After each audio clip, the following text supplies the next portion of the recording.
আসসালামু আলাইকুম। আমরা গরু লালন পালন করি। কিন্তু সেটা আমরা জানি না যে আমরা কোন সময় কোন গরু দিয়ে আমরা বাজার ধরলে আমরা বেশি লাভবান হতে পারবো।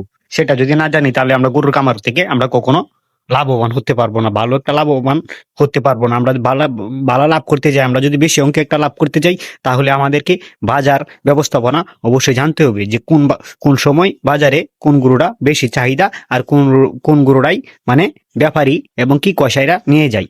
কোন গরুটা নিয়ে যায় মানে সস্তায় পাইলে কিন্তু বস্তায় ভরে নেওয়া যায়। এটা কথাটা আসলেই বাস্তব। কারণ হচ্ছে যেগুলা মানে হাড্ডিসার গাভীগুলা আছে এগুলা কিন্তু সস্তায় পাওয়া যায়। এগুলা কিন্তু তারা যে কসাই যারা আছে এরা কিন্তু বস্তা ভরে নিয়ে যায়। কারণ হচ্ছে কম দামে এরা অনেকটা মাংস এখান থেকে পাই। আর একটা ষাঁড় গরু কিন্তু আমরা কুরবানির সময় যদি আমরা টার্গেট করে লালন পালন করি তখন কিন্তু আমরা ভালো একটা লাভের মুখ দেখতে পারবো। আমরা যে খামার করি শুধু খামারকারি করলেই হবে না, আমরা লস লাভ হিসাব করেই চলতে হবে। না হয়তো আমাদের খামার টেমে দিতে হবে, মানে কামার আর আমরা চালাতে পারবো না।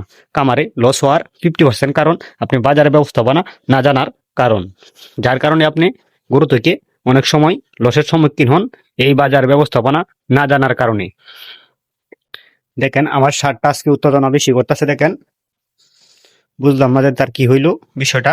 সে কিন্তু অনেক উত্তেজনা করতেছে, কারণ গরু বাহিরে না রাখলে দেখেন তাদের কিন্তু মিজাজ কিন্তু গরম হয়ে যায় এরকম মানুষের। মানে মানুষ কিন্তু যখন ঘোরাফেরা করে তখন কিন্তু তার মনগুলো ভালো থাকে। আর যখন এক জায়গায় আমরা যখন থাকি তখন কিন্তু আমাদের মন ভালো থাকে না। আমরা যদি কোথাও ঘুরতে যাই দূরে কোথাও তখন কিন্তু আমাদের মন ভালো হয়ে যায়। ঠিক আছে, গরুদের ক্ষেত্রে বিষয়টা কিন্তু সেম। মানে ওরা এক জায়গায় থাকতে থাকতে ওদের বিরক্ত লাগে। বিরক্ত লাগলে তারপর দেখেন কত গুতাগুতি মারামারি করে। যাই হোক, বলতেছিলাম বাজার ব্যবস্থাপনা। বাজার ব্যবস্থাপনা যদি আমরা না জানতে পারি সঠিকভাবে তাহলে আমরা গরুর খামার থেকে কখনো লাভবান হতে পারবো না। আমরা সবসময় যারা চিন্তা করব যে লাভের একটু বেশি আশায় যদি আমরা গরু লালন পালন করতে যাই তাহলে আমি আপনাকে বলবো আপনি হাড্ডিসার গাভী লালন পালন করেন। কারণ এখানে খাবার খরচ কম, কিন্তু ওরা দুষ্টুমি করে কম। ঠিক আছে, ওদেরকে আরামায়াসে পালতে পারবেন। কারণ ওরা দ্রুত মাংস ধরে। একটা ষাঁড় গরুর সেইতে কিন্তু আপনার একটা গাভী গরুতে দ্রুত মাংস ধরে, তাই এখানে লাভটা আপনার করাটা বেশি সম্ভব। আর যে ষাঁড় গরু কিন্তু আপনার ভালো কিছু তাদেরকে খাওয়াইতে হয়, কিন্তু তাদেরকে মানে আপনি যদি হাড্ডিসার গাভীগুলাকে আপনি শুধু খালি কোল দিয়া, ঠিক আছে, যে কোয়েল আছে, হ্যাঁ, সয়াবিনের কোয়েল বলেন, হ্যাঁ, আর এই যে সরিষার কোয়েল এগুলা দিয়ে যদি আপনি পানির সাথে একসাথে মিক্স করে দেন গরুগুলা কিন্তু মানে কে পেট ভরে একবারে টাইসে শুয়ে থাকবো, তার আর কোনো চিন্তা নাই। আর ষাঁড় গরুর কিন্তু বিষয়টা এরকম না, তাদের কিন্তু জামাই বাবুর মতন তাদেরকে ভালো ভালো খাবার দিতে হবে। দেখেন গরুগুলো আজকে দুষ্টমি বেশি করতেছে, বুঝতেছি না তার কি হয়েছে। কারণ গরুরও কিন্তু নিঃস্বাধীন দরকার, নিঃস্বাধীন না দিতে পারলে সে কিন্তু মারামারি করবেই, এটা স্বাভাবিক। আর আমি হাড্ডিসার গাভী কিভাবে আপনারা দ্রুত লাভ করতে পারেন আরেকটি উপায় আপনাদের সামনে বলে দিই। হাড্ডিসার গাভীগুলো, ঠিক আছে, ডাবল বডির কিনবেন, সবসময় ডাবল বডির গরু কিনবেন।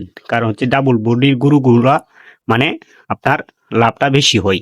আর সিঙ্গেল বডি যেগুলো আছে এগুলা লাভটা একবারেই কম হয়ে যায়। তার জন্য আপনারা ডাবল বডি সবসময় চেষ্টা করবেন যে একটা ডাবল বডির একটা গরু কিনি হাড্ডিসার গাভীগুলা, যাতে আপনি অল্প সময়ে ভালো একটা লাভের মুখ দেখতে পারেন। কারণ ডাবল বডির গরুতে কিন্তু আপনার মাংসটা ধরলে গরুটা কিন্তু যে কারো চক্ষু বাসি করে। আর একটা ছোট গরুরও আপনার মনে হয় যে সে যত মোটা তাজাই হোক তার সেই গরুটা কিন্তু কারো চোখে পড়ে না। তার জন্যই উষা লাম্বা গরু দেখে কিনবেন। অবশ্যই হাড়গুলা দেখে মজবুত দেখে আপনি কিনবেন। ডাবল বডির গরু যেটা কই, এই যে গরুটা আমার লাল গরুটা এটা কিন্তু একটা ডাবল বডির গরু, দেশের মধ্যে ডাবল বডি। মানে আপনি ফ্রিজিয়াম কিনবেন, ঠিক আছে, ফ্রিজিয়াম কিনতে গেলে তাহলে আপনার লাভের সংখ্যাটা আরো বেশি পাবেন এখান থেকে। এই বলে আমার ভিডিওটা শেষ করলাম। আসসালামু আলাইকুম।